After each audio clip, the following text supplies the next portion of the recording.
Euro শুরুর আগে যদি বলা হতো টুর্নামেন্টের ফাইনালে কোন দুই দলকে দেখতে চান, অনেকেই হয়তো ফ্রান্স এবং স্পেনের কথা বলতেন। কিন্তু তাদের দেখা হয়ে যাচ্ছে সেমিফাইনালেই। আর সেই দেখা নিয়েই আজকে আমি কথা বলবো। আমি অমলান মুস্তাকিম হোসেন এবং আমার সঙ্গে কিরো আদনান আহমেদ। প্রথমে আমি কিরোর কাছে সরাসরি যেটা জানতে চাই, স্পেন এবং ফ্রান্সের ম্যাচটাকে এক কথায় যদি বলা হয়, এই দুই দলের লড়াইটাকে আপনি কিভাবে এক্সপ্লেন করবেন? এক কথায় এই দুই দলের লড়াইকে আমরা বলতে পারি টুর্নামেন্টের সবচেয়ে বোরিং দল এবং টুর্নামেন্টের সবচেয়ে এক্সাইটিং দলের খেলা। ফ্রান্সকে সবচেয়ে বোরিং দল বলাটা হয়তো কিছুটা অফেন্সিভ, কারণ আমরা দেখেছি যে ইংল্যান্ড, পর্তুগাল তারাও ফ্রান্সের মধ্যে কনজারভেটিভ ফুটবল খেলেছে। সো আপনি বলতে পারেন যে one of the boring teams. And Spain obviously টুর্নামেন্টের সবচেয়ে, আপনি বলতে পারেন যে টুর্নামেন্টের সবচেয়ে এক্সাইটিং টিম। সবচেয়ে বেশি গোল করেছে এবারে টুর্নামেন্টে স্পেন, সবচেয়ে বেশি অন টার্গেট শট তাদের, এবং যেটা বলছিল কিরো, সবচেয়ে এক্সাইটিং ফুটবল, সবচেয়ে ব্রেথ টেকিং ফুটবল, সবচেয়ে চোখে দেখার জন্য যে ফুটবলটা বড় টুর্নামেন্টে বড় দলগুলোর কাছ থেকে আমরা আশা করি সেই ফুটবলটা স্পেন খেলছে। ফ্রান্স সেটি এখনো খেলতে পারেনি, কিন্তু আমরা সবাই জানি ফ্রান্সের সেই পটেনশিয়াল আছে এবং সেটা করার। এখন আমরা সরাসরি দুই দলের হেড টু হেডে চলে যেতে চাই। আপনারা এখন স্ক্রিনে দেখতে পাচ্ছেন দুই দলের আগের লড়াইয়ের ইতিহাস। আপনারা দেখতে পাচ্ছেন স্পেন ফ্রান্সের চেয়ে সব মিলে হেড টু হেডে এগিয়ে আছে, কিন্তু ইউরোতে ফ্রান্সের দিকের পাল্লাটা একটু ভারী। সর্বশেষ যে ইউরোতে দুই দলের মধ্যে দেখা হয়েছিল, সেখানে আবার স্পেন জিতেছিল 2-0 গোলে, সেটা 2012 ইউরোর কথা। এরপর ইউরোতে তাদের আর দেখা হয়নি। তবে কম্পিটিটিভ টুর্নামেন্টে তাদের সর্বশেষ দেখা হয়েছিল নেশনস লিগের ফাইনালে 2021 সালে। সেবার ফ্রান্স জিতেছিল 2-1 গোলে। কিলিয়ান এমবাপে একটি গোল করেছিলেন, আমাদের অনেকেরই সেই গোলের কথা হয়তো মনে আছে। তবে রিসেন্ট হেড টু হেডে খুব বেশি তাদের দেখা হয়নি। সো দুই দলের হেড টু হেড লড়াই থেকে আমরা খুব বড় কোনো ডিসাইসিভ সিদ্ধান্তে আসলে আসতে পারছি না। এখন কিরোর কাছে যেটা জানতে চাই, ফ্রান্সের এই টুর্নামেন্টে আপনি তো বললেন one of the most boring football খেলছে, তাদের রেজাল্টগুলো আসলে কেমন ছিল? গ্রুপ পর্ব থেকে তারা কোয়ার্টার ফাইনাল পর্যন্ত যে পথগুলো পেরিয়ে এসেছে সেটা কেমন ছিল? অ্যাকচুয়ালি ফ্রান্সের লাস্ট 5 ম্যাচের দিকে তাকালে আমরা বুঝতে পারবো কেন তারা এত বোরিং। আমার কাছে মনে হয় যে দ্বিতীয় দেশম আসার পর গত 10 বছরের মাঝখানে সবচেয়ে টুথলেস, সবচেয়ে ধারবিহীন ফুটবল ফ্রান্স এখন খেলছে। এই টুর্নামেন্টে তাদের 5 ম্যাচের মাঝখানে তারা 2টি ম্যাচে জয় পেয়েছে। সেই 2টি ম্যাচে হচ্ছে 1-0 গোলের জয়, এবং 2টি ম্যাচেই জয় পেয়েছে তারা ওন গোলে। বাকি 3টা ম্যাচ তাদের ড্র হয়েছে। সো এটা অ্যাকচুয়ালি প্রমাণ করছে ফ্রান্স কেমন ফুটবল অ্যাকচুয়ালি খেলছে। বাট এই 5 ম্যাচের মাঝখানে কিন্তু তারা গোল খেয়েছে মাত্র একটি। সো ওটিও ছিল পেনাল্টিতে। তারা ওপেন প্লে থেকে কোনো গোল যেমন দেয়নি, গোল তেমন খায়ওনি। এখানে আপনারা এখন স্ক্রিনে দেখতে পাচ্ছেন সর্বশেষ 5 ম্যাচে তারা দুর্দান্ত খেলেছে।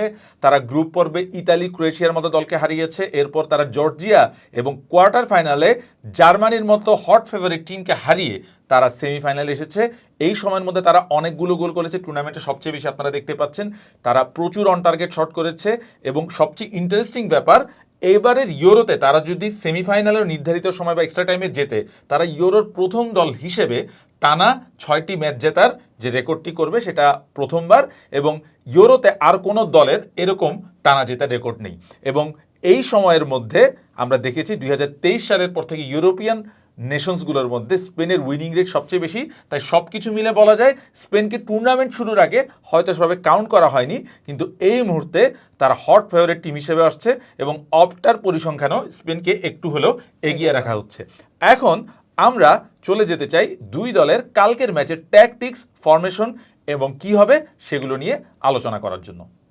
স্পেনের কালকের ম্যাচের জন্য সবচেয়ে বড় দুঃসংবাদ, তাদেরকে কিছু ফোর্স চেঞ্জ করতে হচ্ছে। তাদের 3জন প্লেয়ার আপনার স্ক্রিনে দেখতে পাচ্ছেন, আমি নাম লিখে দিয়েছি। 3জন প্লেয়ার তাদেরকে নতুন করে নামতে হচ্ছে। এর মধ্যে আগের ম্যাচটা অলমোস্ট পুরোটাই খেলেছেন। পেদ্রিকে আমরা দেখেছি সেই ম্যাচে বদলি হয়ে নেমেছে, তিনি আর টুর্নামেন্টে খেলতে পারছেন না। বড় একটা দুঃসংবাদ স্পেনের জন্য। তার জায়গায় অলমোর মোটামুটি শিওরলি প্রথম থেকে স্টার্ট করার কথা, বাট এটা ওদের জন্য এত বড় দুঃসংবাদ না। দুঃসংবাদ হচ্ছে আসলে এই দুই জায়গায়। একজন বেসিক্যালি রাইটে জেসুস নাভাস, আমরা জেসুস নাভাসকে চিনি মূলত উইঙ্গার হিসেবে। তার বয়স অনেকটা হয়ে গেছে, স্পেনের এই স্কোয়াডের সবচেয়ে ওল্ডেস্ট প্লেয়ারদের তিনি একজন। নাচোর একই রকম। এই দুইজনকে খেলানোটা হয়তো তাদের জন্য কিছুটা বড় একটা সতর্ক বার্তা হতে পারে। নাচো জায়গায় খেলেছেন হচ্ছে লে নরমান এবং আমরা দেখেছি কারভাল, এই দুজনই ফর্মে ছিলেন, দুজনই বেশ ভালো ফর্মে ছিলেন। লে নরমান কারভাল আগের ম্যাচও বেশ ভালো খেলেছেন, পুরো টুর্নামেন্ট জুড়ে তারা বেশ ধারাবাহিক ছিলেন। সো তাদের জায়গায় নাচোকে এবং নাভাসকে খেলানোয় স্পেনের ট্যাকটিক্স বা ফরমেশনে কিছুটা চেঞ্জ আসতে পারে। নাচো আমরা দেখেছি রিয়াল মাদ্রিদ ধরে এই সিজনে যখনই তাকে দরকার হয়েছে তিনি খুব ভালো সাপোর্ট দিয়েছেন। এই ম্যাচে নাচোকে নামানোয় তার মূল দায়িত্বটা থাকবে ফ্রান্সের যে নাম্বার 11 হবে, সম্ভবত সেটা কোলো মুয়ানি হবে, তাকে মূলত ফিজিক্যালি যাতে তিনি বিট করতে না পারেন সেটা এনশিওর করা। কিন্তু নাভাস, যেটা বারবার বলছিলাম, নাভাসের দিকে এমবাপে খেলবেন, সো এটা একটা বড় তাদের জন্য পজিটিভ বলবো না, আমি বলবো একটা নেগেটিভ সিগন্যালই হবে। এখন আমরা যদি স্পেনের খেলাটা বিশ্লেষণ করার চেষ্টা করি, তারা আসলে যেটা করে তারা উইং দিয়ে প্রচুর আক্রমণ করে। তারা এই সাইডে আমরা জানি স্পেনের লামিন ইয়ামাল তিনি খেলেন এবং বাম দিকে নিকো উইলিয়ামস, এই দুইজনের কাজ হচ্ছে মেইনলি এখান থেকে কাটব্রেক করে বলগুলো দেওয়া। আমরা ইয়ামাল যখন বলটা হোল্ড করে রেখেছিলেন তিনি দুজন ডিফেন্ডারকে তার দিকে ড্র্যাগ করে রেখেছিলেন এবং মোরাতা এই জায়গা থেকে একটা ডিকয় রান করে এদিকে রান নিয়েছিলেন, সেক্ষেত্রে তিনি আরও দুজন ডিফেন্ডারকে অকুপাই করে রেখেছেন।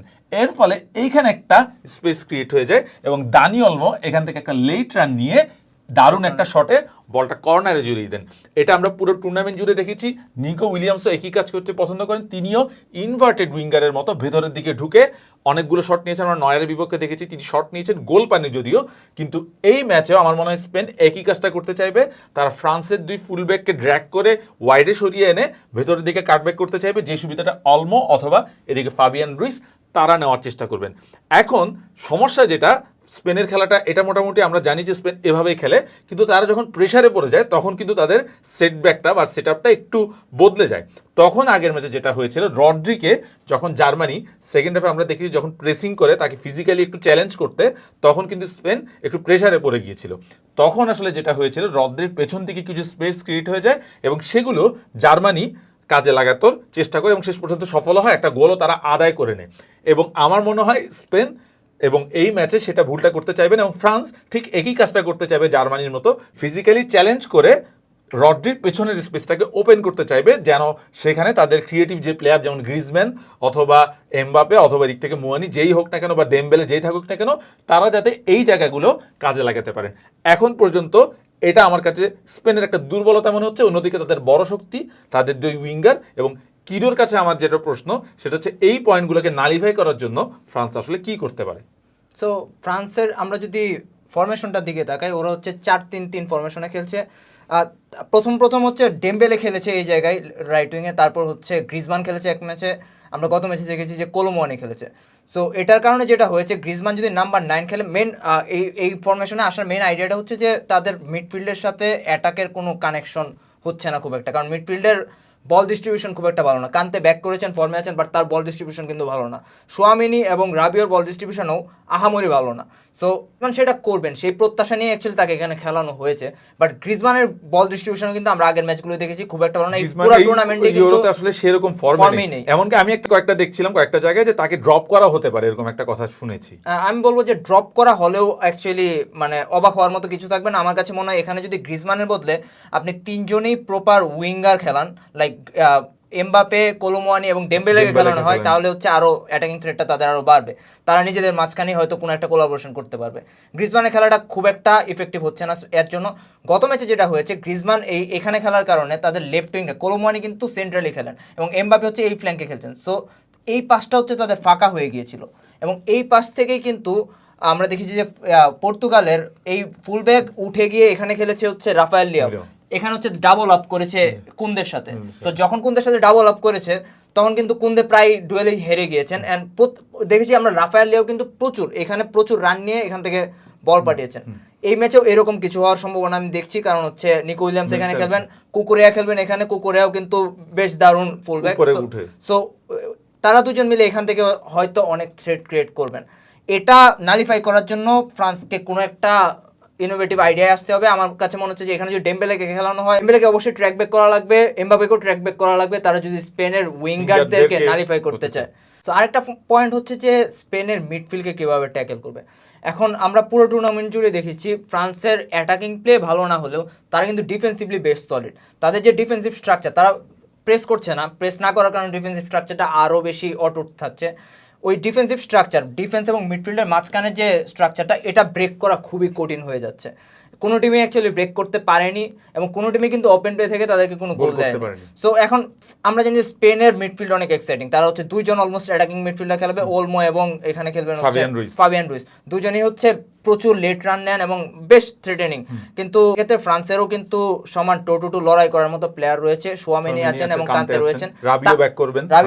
এই দুইজন সোয়ামেনি এবং কান্তে হয়তো ফাবিয়ান রুইজ এবং ওলমোকে ট্যাকেল করবেন, আর রাবিও হয়তো সামনে রান নেওয়ার চেষ্টা করবেন, সামনে বল ডিস্ট্রিবিউশন করার চেষ্টা করবেন।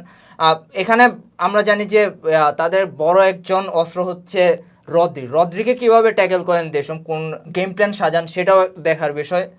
আমরা আগের ম্যাচে দেখেছি রদ্রির উপর আসলে অনেকটুকু ডিপেন্ড করছে, কারণ রদ্রি যদি ঠিকমতো খেলতে পারেন তাহলে কিন্তু স্পেনের খেলার যে ন্যাচারাল খেলা সেটা অনেকটা বেড়ে যায়। আমরা রদ্রিকে সিঙ্গেল পিভট হিসেবে খেলতে দেখেছি এবং তিনি তার খেলাটা খেলতে পারলে সেখানে স্পেনের চান্সটা অনেক বেশি বেড়ে যাবে। যদি স্পেন মিডফিল্ডের দখলটা নিতে পারে তাহলে অ্যাকচুয়ালি আমরা প্রথমবারের মতো দেখবো যে এই টুর্নামেন্টে ফ্রান্সের মিডফিল্ডকে কেউ ব্রেক করতে পেরেছে এবং তাদের অ্যাটাক করতে পেরেছে। এই ছিল মোটামুটি স্পেন এবং ফ্রান্সের ম্যাচের ট্যাকটিক্যাল ব্যাটলের জায়গাগুলো। এখন আমরা প্রায় শেষ দিকে চলে এসেছি। নাও টাইম ফর প্রেডিকশন। কিরো কি আগে বলবেন নাকি আমি আগে শুরু করব? আমি যদি আগে বলি, আমি বলবো যে আমার কাছে মনে হচ্ছে এই ম্যাচটাও এক্সট্রা টাইমে যাওয়ার ভালো চান্স আছে। সো আই গেস 1-1 বা 0-0 টাইপ কিছু হতে পারে, দেন এক্সট্রা টাইমে। এবং আমার কাছে মনে হচ্ছে এই ম্যাচটা আবারও টাই ব্রেকারে যাওয়ার খুব ভালো সম্ভাবনা, এবং টাই ব্রেকারে হয়তো আপনি কি ফ্রান্সকেই ধরবেন? টাই ব্রেকার তো জাজ করা টাফ। আমার কাছে মনে হচ্ছে কিরোর সঙ্গে আমি একমত হয়ে যেতাম, কিন্তু কেন যেন মনে হচ্ছে শেষ পর্যন্ত স্পেন ম্যাচটা বের করে নেবে। আমার যেটা যৌক্তিক কারণ সেটা হচ্ছে স্পেনের খেলা যে টেম্পোটা বা তাদের খেলার যে ফর্মটা সেটা এমন একটা পজিশনে আছে, আমার কাছে মনে হচ্ছে প্রত্যেকটা ম্যাচে কিন্তু তারা ওপেন প্লে থেকে গোল বের করেছে।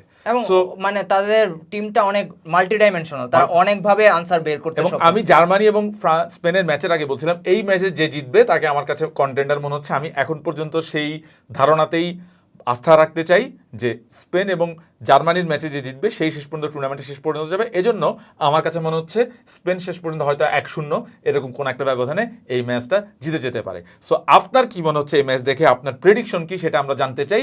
জানিয়ে দিন মন্তব্যের করে, দেখা যাক না কার প্রেডিকশনটি মেলে। শেষ পর্যন্ত সবাইকে অনেক অনেক ধন্যবাদ।